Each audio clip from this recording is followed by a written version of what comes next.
Olá, queridos irmãos e irmãs da Igreja Batista Ceilândia Centro, visitantes, aqueles que estão nos assistindo por meio do YouTube.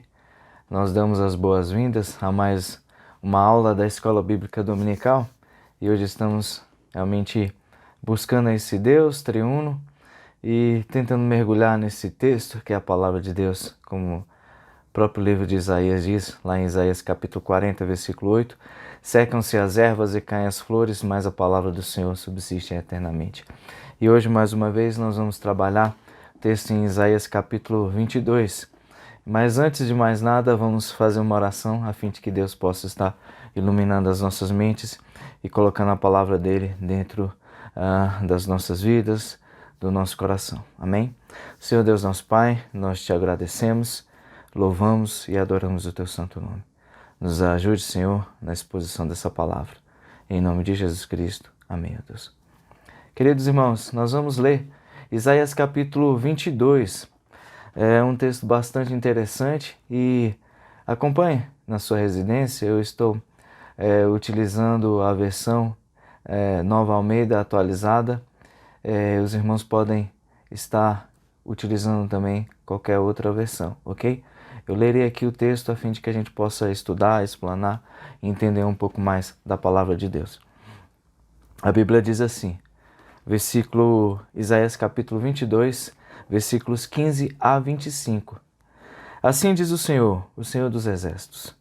Vai falar com esse administrador, com Sebina, o responsável pelo palácio, e pergunte-lhe, o que você está fazendo aqui? O que parente você tem aqui? Para que abra aqui uma sepultura para você, lavrando no lugar elevado a sua sepultura, escavando na rocha a sua própria morada? Eis que, como um homem forte, o Senhor vai jogar você para longe. Ele o pegará com firmeza e o fará rolar como uma bola, lançando-o numa terra espaçosa. Ali você morrerá, e ali acabarão os carros da sua glória, pois você é a vergonha da casa do seu Senhor. Eu vou removê-lo do seu ofício, e você será derrubado da sua posição. Naquele dia, chamarei o meu servo Eliaquim, filho de Hilquias. Eu o vestirei com a túnica que você usava. Irei cingi-lo com a faixa que era sua, e lhe entregarei nas mãos o poder que você tinha. Ele será como um pai para os moradores de Jerusalém e para a casa de Judá. Porei sobre o ombro dele a chave da casa de Davi. Ele abrirá e ninguém fechará. Fechará e ninguém abrirá. Vou fincá-lo como estaca em lugar firme, e ele será como um trono de honra para a casa de seu pai.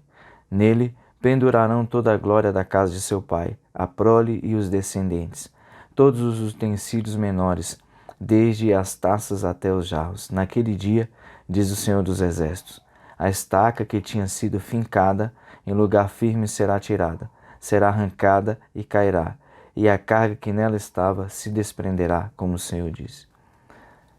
Interessante, não é? O livro de Isaías sempre traz esse oráculo de Deus e agora é um sistema um pouco diferente. Mas antes eu gostaria de falar uma coisa. O maior e mais cruel conflito armado da história foi a Segunda Grande Guerra Mundial. Foi pródiga na produção de personalidades também fascinantes. Eu gostaria de destacar nesse estudo dois, Adolf Hitler e Winston Churchill. O ponto culminante da rivalidade entre Churchill e Hitler está no período que vai da invasão da Polônia, que ocorreu em 1º de setembro de 1939, e da União Soviética, que ocorreu em 22 de junho de 1941 pelas tropas nazistas, quando o Reino Unido permaneceu como único empecilho à dominação alemã da Europa.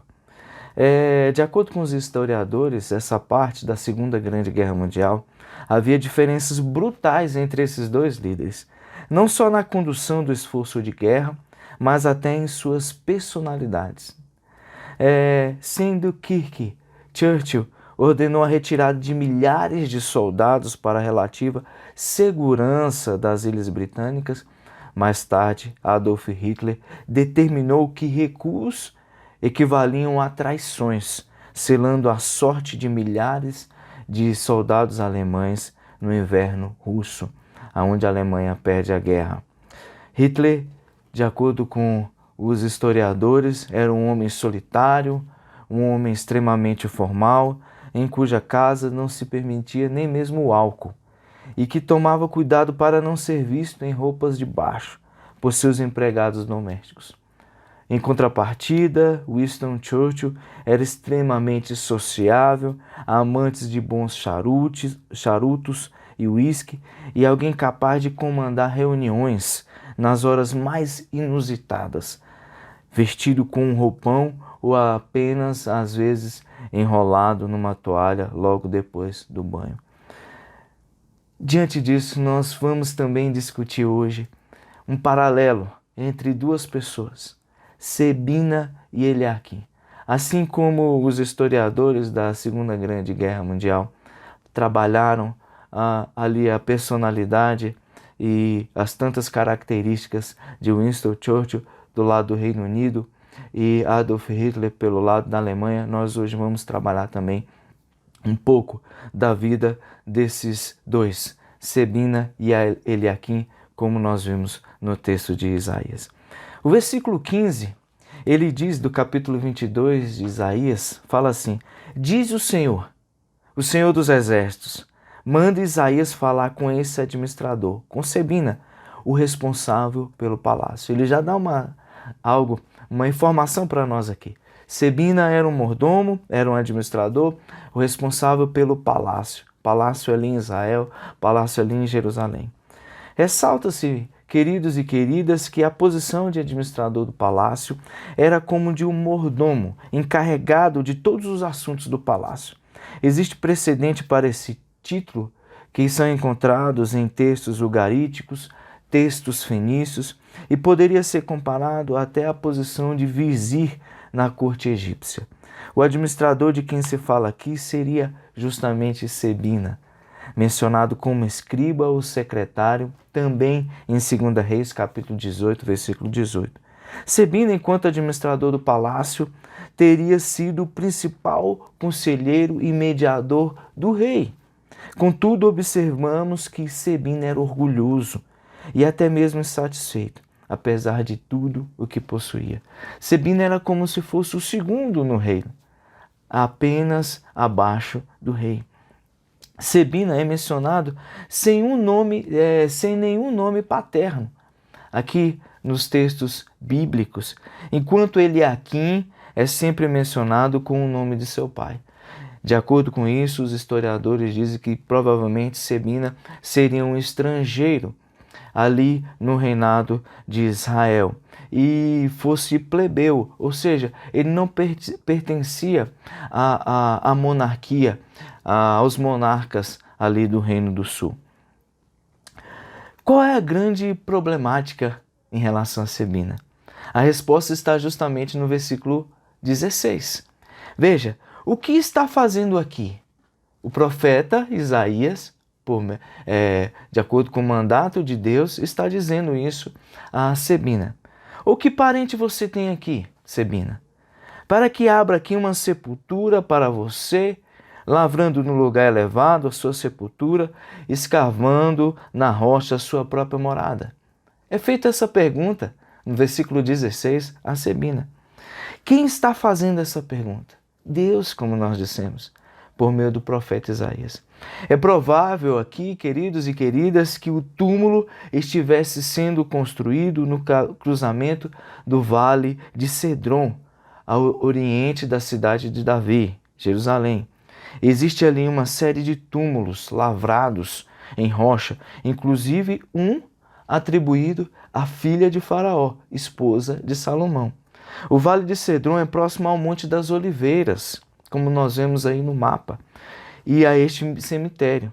Segundo os historiadores, apenas a nobreza possuía esta prerrogativa, e Sabina quer fazer parte deste memorial.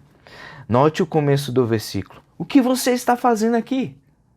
Isaías questiona o que os ancestrais de Sabina têm ali na necrópole, ou o que o primeiro-ministro está fazendo ali, e quem enviou ali quando deveria dar assistência a nação de Israel em sua condição crítica.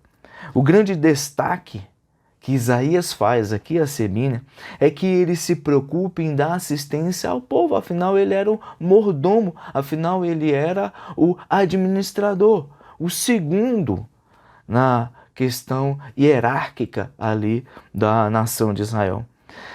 Israel estava vivendo uma condição crítica. A acusação aqui, meus irmãos e irmãs, é baseada na extravagância de construir um túmulo individual em vez de utilizar uma sepultura coletiva ou, como se fazia na época, uma câmara mortuária dentro dos limites da propriedade da família de Sebina. Apenas os muito abastados, aqueles que tinham muito dinheiro, que eram nobres, podiam bancar uma tumba individual, escavada na rocha, talvez até ao estilo, como se dizem, ao estilo fenício ou egípcio, como nós vemos nas pirâmides. Um ponto a salientar, queridos e queridas, é que Sebina, apesar de tudo que ele possuía, ainda achava pouco. Era necessário ostentar. O seu orgulho, egoísmo e satisfação constante produziram essa atitude estranha.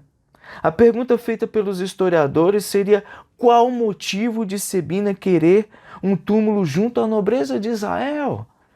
A resposta vai ao encontro do seu pecado: orgulho, egoísmo e insatisfação constante.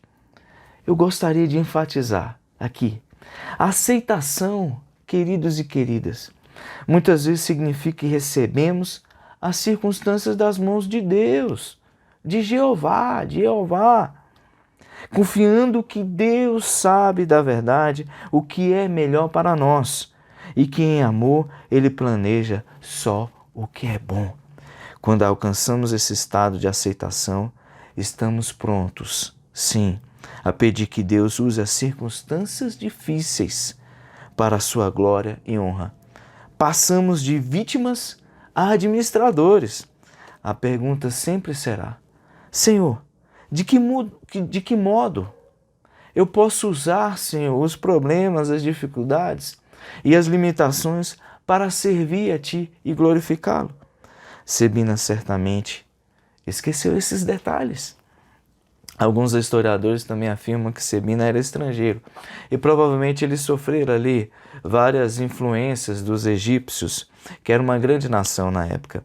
Engraçado e interessante que os egípcios acreditavam que a maneira que a pessoa morria, ela partia para o outro mundo. Por exemplo, se a pessoa estava ali com dor de cabeça, se ela falecesse em virtude ali da dor de cabeça, ela iria para o outro mundo também com a dor de cabeça. Então Sebina acreditava e o que os historiadores afirmam aqui, alguns historiadores, uma das suposições, é lógico, é que Sebina queria ir para o outro mundo também fazendo parte da nobreza. Por isso, tanto essa atitude estranha de querer que o seu túmulo fosse colocado ali junto à nobreza. Contudo, o fato é que precisamos ter muito cuidado, queridos irmãos e irmãs, e a todos que estão nos assistindo, com orgulho, e neste caso, com orgulho das realizações. A Bíblia também afirma que o sucesso em qualquer empreendimento está sob o completo controle soberano de Deus. Vejamos em 1 Samuel capítulo 2, versículo 7. O Senhor faz empobrecer e enriquecer, abate e também exalta. Deus é quem nos deu força para nós sermos bem-sucedidos. Não existe essa história de pessoa que venceu por si mesma, ou seja, que chegou lá sozinho. Do ponto de vista humano, até às vezes, eu concordo, parece até que o fulano venceu apenas com sua força de vontade e o empenho no trabalho. Entretanto, quem lhe deu esse espírito empreendedor e discernimento empresarial que o levou a ser bem-sucedido? Nós acreditamos que foi Deus.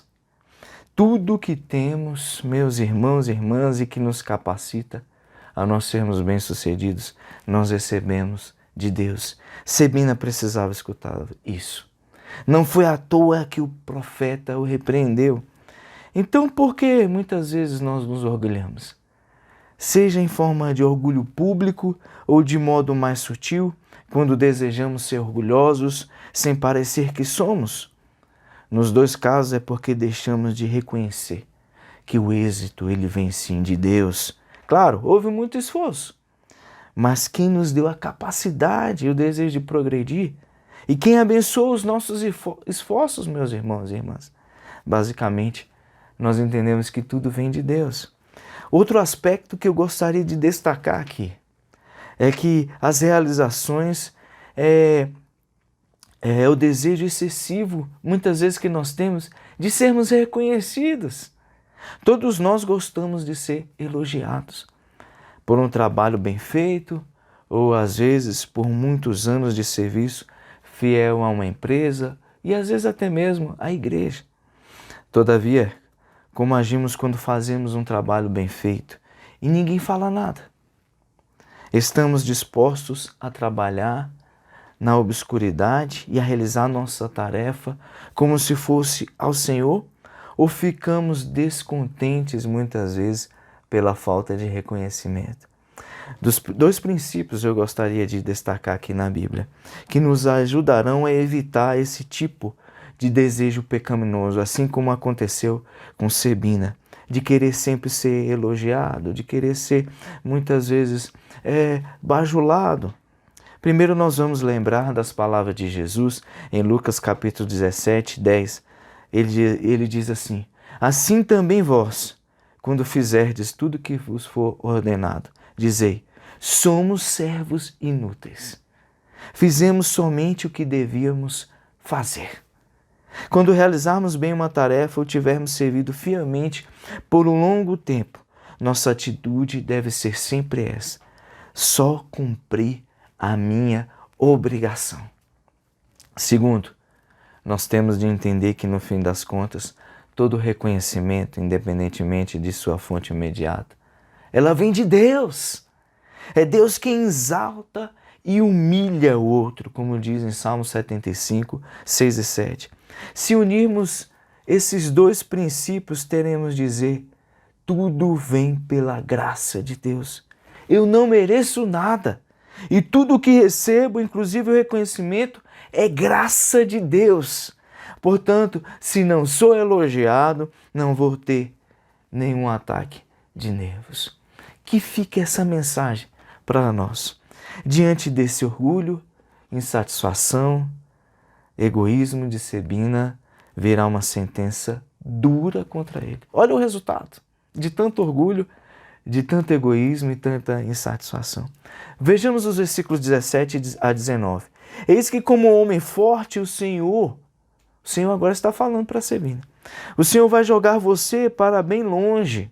Ele o pegará com firmeza e o fará rolar como uma bola, lançando numa terra espaçosa. Ali você morrerá. E ali acabarão os carros da sua glória, pois você é a vergonha da casa do seu Senhor. Eu vou removê-lo do seu ofício, e você será derrubado da sua posição. Isaías até aqui havia profetizado, queridos e queridas, apenas às nações. Os oráculos tinham sido feitos principalmente às nações. Mas aqui é uma pessoa agora específica. É diferente da profecia de Jeremias. Jeremias trabalha bem para pessoas específicas. Deus manda Jeremias profetizar a determinadas pessoas. E é a primeira vez que nós vemos Isaías falar diretamente a uma pessoa, no caso aqui, Sebina.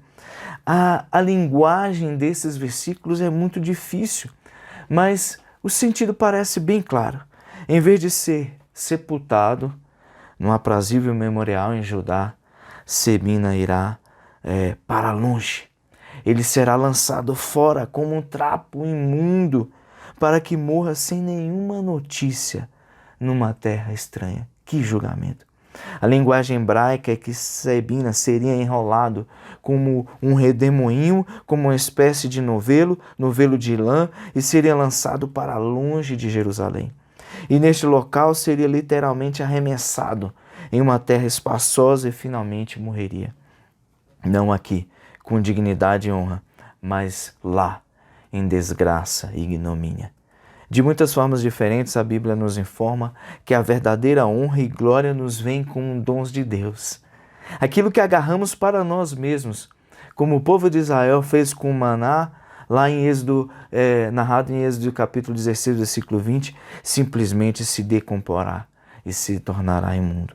Quando andamos na história no livro de Isaías, observamos que Sebina fora rebaixado de seu posto de mordomo, como está escrito lá em Isaías capítulo 36, versículo 22, deixando claro que o orgulho precede a queda.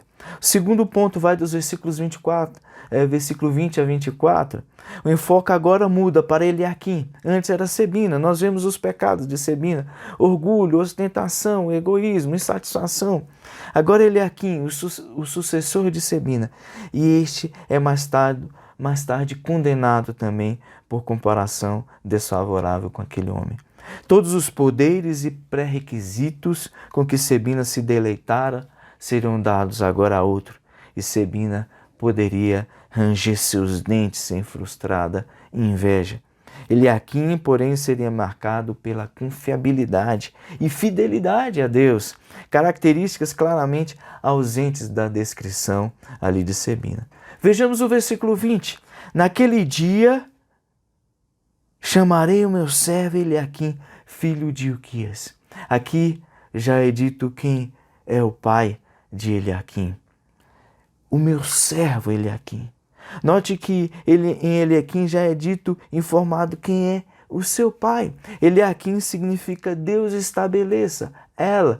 Deus estabeleça. A palavra para servo, queridos e queridas, no hebraico é Yebet, que traz o significado de escravo. Eliaquim seria um escravo de Deus, um servo de Deus. Aplica-se aqui primeiro a Isaías, em Isaías capítulo 23, depois dos capítulos 40 a 55, bem como ao servo sofredor. Embora esse termo, obviamente, envolva obrigação, ele também expressa um privilégio. Os que pertencem a Deus, que são instrumentos nas mãos de Deus, são os que experimentam os frutos de seu amor e graça. Eliaquim, o meu servo que Deus está falando, é chamado de meu servo. E ele é totalmente contrário a Sebina. Os versículos 21 e 22 dizem: eu o vestirei com a túnica que você usava, irei cingi-lo com a faixa que era sua, e lhes entregarei nas mãos o poder que você tinha. Ele será como um pai para os moradores de Jerusalém e para a casa de Judá, porém sobre o ombro dele a chave da casa de Davi. Ele abrirá e ninguém fechará e ninguém abrirá. Sebina, ele estava muito preocupado com ele mesmo, mas tinha esquecido das pessoas. Esquecido daquele povo. Ele era um mordomo, o segundo na hierarquia da monarquia, mas ele tinha se esquecido. E agora viria ali Eliaquim e ajudaria aquelas pessoas. Eliaquim usará as insígnias de honra e exercerá as funções a ele designadas. Evidentemente, o primeiro-ministro e talvez os outros altos oficiais usavam uniformes especiais. Os termos usados aqui para túnica e cinturão ou faixa só aparecem em outros lugares para trajes usados pelos sacerdotes. Ele será como um pai, diz o versículo. Expressa a atitude que um verdadeiro governador assumiria para com seu povo. Aqui eu gostaria de destacar que não significa paternalismo, mas genuína preocupação e amor que se auto-sacrifica. Assim o povo saberá que o governo será exercido com base na preocupação para com eles. Um governo ético. Quando nós estudamos a filosofia moderna, nós vemos tantos filósofos que diziam, olha, tipo Maquiavel, olha, a ética cristã deve ficar só no campo da conduta, do dia a dia, mas não na política. E o que nós vemos aqui é Deus falando, olha, não é assim. A ética cristã, a ética de acordo com a palavra de Deus, deve estar permeada em tudo aquela pessoa que tem uma responsabilidade social, que tem uma responsabilidade de governar. O versículo 22 tem um termo interessante. Porém, sobre o ombro dele a chave da casa de Davi. Ele abrirá e ninguém fechará. Fechará e ninguém abrirá.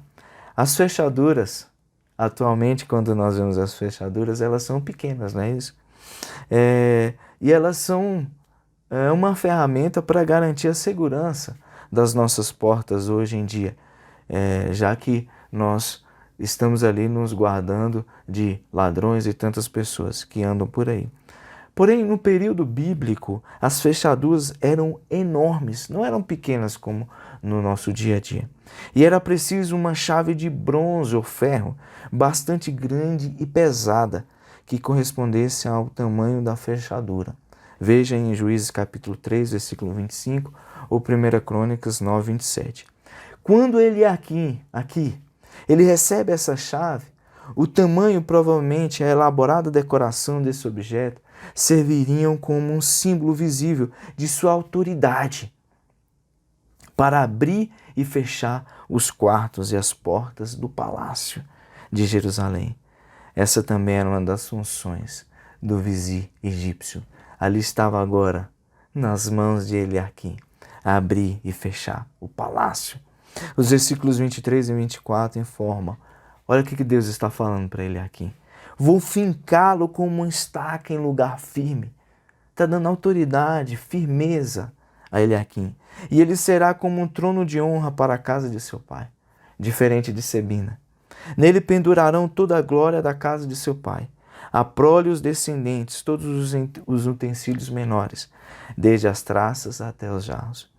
Eliaquim será como um pino, como uma estaca, bem encravada na parede, significando a estabilidade que fora dada por próprio Deus, capaz de suportar os pesos e as torções, os problemas e dificuldades que o povo de Israel estava passando, em vez de desgraçar a vida de seu Senhor, como fez Sebina.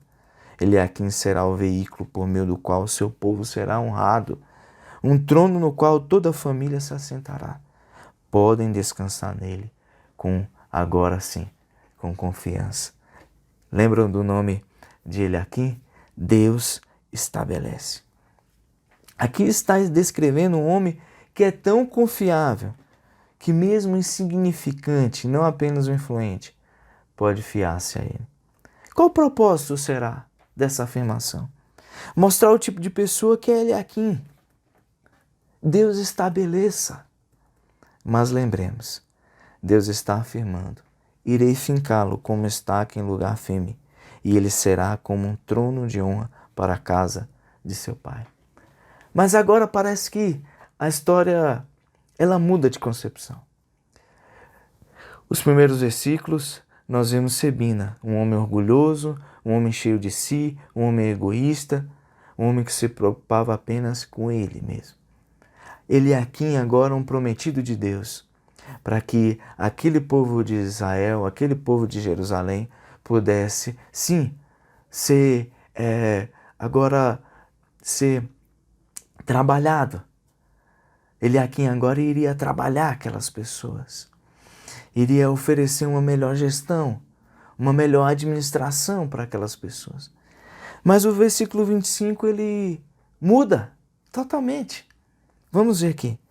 Naquele dia, diz o Senhor dos Exércitos, a estaca que tinha sido fincada, Eliaquim, em lugar firme, será tirada. Será arrancada e cairá, e a carga que nela estava se desprenderá, porque o Senhor o disse. Olha que estranho. Os comentaristas, os vários comentaristas que nós estudamos, não é? Eles tiveram dificuldades também com essa leitura. Como pode Eliaquim, que tem sido tão francamente elogiado, ser agora, aquele que falha e é eliminado? Certamente é Eliaquim a quem a referência está sendo feita. Entretanto, reflexão demonstra que uma palavra sobre a queda de Eliaquim não é totalmente improvável nesse cenário. Isaías tinha a dizer de qualquer palavra de iminente livramento, era apenas temporária, como nós vimos nas várias profecias de Isaías. O destaque aqui, queridos e queridas, é que ele aqui é apenas um ser humano. Ele não é Deus. Ele não é Deus. As pessoas até poderiam confiar na gestão de Eliaquim, porque Deus assim havia dito. Mas ele é apenas um ser humano. Como resultado, tanto foi exigido, tão poucos Eliaquins. Mas nós vamos ver que tantos gestores e administradores, até mesmo da Bíblia, eles fracassaram. As nações modernas têm feito o mesmo.